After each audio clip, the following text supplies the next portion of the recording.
Assalamualaikum warahmatullahi wabarakatuh. Kembali lagi bersama Bunia dalam pelajaran Bahasa Indonesia. Untuk hari ini kita akan membahas materi bab 2, yaitu tentang cerita fantasi. Pernahkah kamu membaca cerita pendek atau novel? Dalam cerita pendek atau novel biasanya terdapat teks berupa narasi. Apa sih yang dimaksud dengan teks narasi? Teks narasi adalah teks yang menceritakan dan menjelaskan secara lengkap tentang sebuah kejadian atau berbagai macam peristiwa yang dialami tokoh berdasarkan urutan waktu. Selanjutnya ada cerita fantasi. Ada nggak sih hubungannya cerita fantasi dengan teks narasi? Jelas ada dong, karena cerita fantasi ini termasuk salah satu contoh dari teks narasi. Cerita fantasi atau yang dapat dikatakan imajinasi adalah cerita yang sifatnya berangan-angan, fantasi atau khayalan. Maka dari itu, cerita fantasi dikatakan sebagai cerita fiksi. Apa sih yang dimaksud dengan fiksi? Nah, fiksi ini memiliki arti bahwa ceritanya itu tidak ada di kehidupan dunia nyata. Selanjutnya, unsur-unsur cerita fantasi. Pada dasarnya, unsur cerita imajinasi sama saja seperti dengan unsur cerita narasi, yaitu terdiri dari unsur intrinsik dan unsur ekstrinsik. A. Unsur intrinsik. Nah, unsur intrinsik ini memiliki arti bahwa unsur yang terdapat di dalam cerita imajinasi itu sendiri. B. Unsur ekstrinsik. Unsur ekstrinsik adalah unsur yang membangun cerita tetapi di luar dari karya tersebut. Berikut penjelasan lebih rinci mengenai unsur intrinsik dan ekstrinsik. Pada bagian unsur intrinsik terdapat A. Tokoh.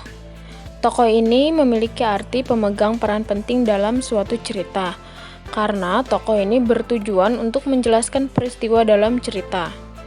Tokoh terdiri dari 3, yaitu protagonis, antagonis, dan tritagonis. B.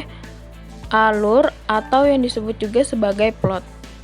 Alur atau plot ini memiliki arti bahwa rangkaian peristiwa yang menggerakkan cerita untuk mencapai tujuan. Alur dibagi menjadi 3, yaitu alur maju, alur mundur, dan alur campuran atau alur maju mundur. C. Latar. Latar yang menunjukkan adanya hubungan waktu, ruang, dan suasana. Latar waktu ini maksudnya adalah yang menunjukkan waktu kejadian atau peristiwa dalam suatu cerita. Misalnya, pada pagi hari, pada sore hari, dan lain sebagainya. Lalu latar ruang. Latar ruang ini sama seperti latar tempat. Yang memiliki artinya adalah yang menunjukkan tempat kejadian atau peristiwa dalam suatu cerita. Misalnya di hutan, di sungai, di sekolah, dan lain sebagainya. Lalu yang terakhir ada latar suasana. Latar suasana ini yang menunjukkan suasana dalam cerita tersebut. Misalnya, suasana senang, sedih, terharu, dan lain sebagainya. D. Tema. Tema ini artinya adalah sebagai gagasan pokok atau suatu ide dalam cerita. E. Amanat. Amanat ini artinya adalah pesan yang ingin disampaikan si penulis kepada si pembaca melalui isi cerita tersebut. Jadi, si pembaca bisa mengambil nilai-nilai atau pesan positif dalam suatu cerita yang bisa diterapkan dalam kehidupan sehari-hari. F. Penokohan. Penokohan ini artinya adalah karakter tokoh yang diceritakan oleh si penulis. Bagaimana cara melihat penokohan? Penokohan ini bisa dilihat melalui karakter atau watak tokoh, tindakan, ucapan, pikiran tokoh, atau gambaran fisik dari si tokoh, dan lain sebagainya. G. Gaya bahasa. Nah, gaya bahasa Ini sebagai ciri khas si pengarang dalam menulis, menuangkan ide dan perasaan pada cerita yang ditulisnya. Karena cerita fantasi ini termasuk ke dalam cerita fiksi, maka gaya bahasa yang digunakan oleh si penulis atau pengarang tidak terikat pada suatu bahasa yang baku atau formal. Terakhir, H, yaitu sudut pandang. Sudut pandang artinya adalah sebagai imajinasi penulis yang diciptakan ke dalam pandangan tokoh cerita fantasi tersebut.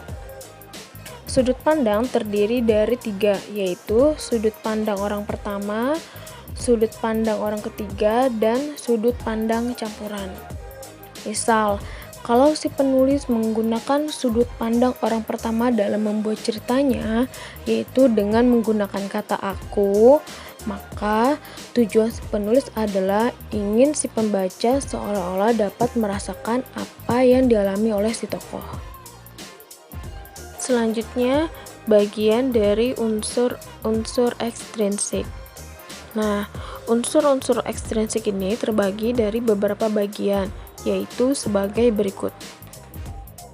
A. Biografi pengarang. Nah, biografi pengarang ini artinya adalah dilihat dari latar belakang si pengarang tersebut pasti memiliki sifat, keyakinan, dan pandangan hidup. Nah, pada hal tersebut akan memengaruhi jenis cerita yang akan ditulisnya. B. Psikologi pengarang.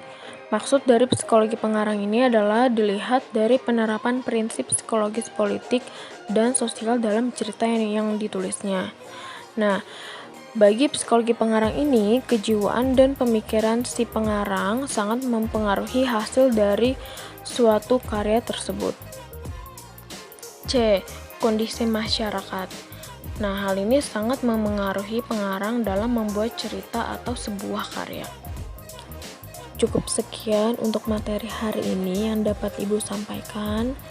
Semoga ilmu yang kita pelajari hari ini dapat bermanfaat. Dan jangan lupa tetap jaga kondisi kesehatan kalian ya. Wassalamualaikum warahmatullahi wabarakatuh.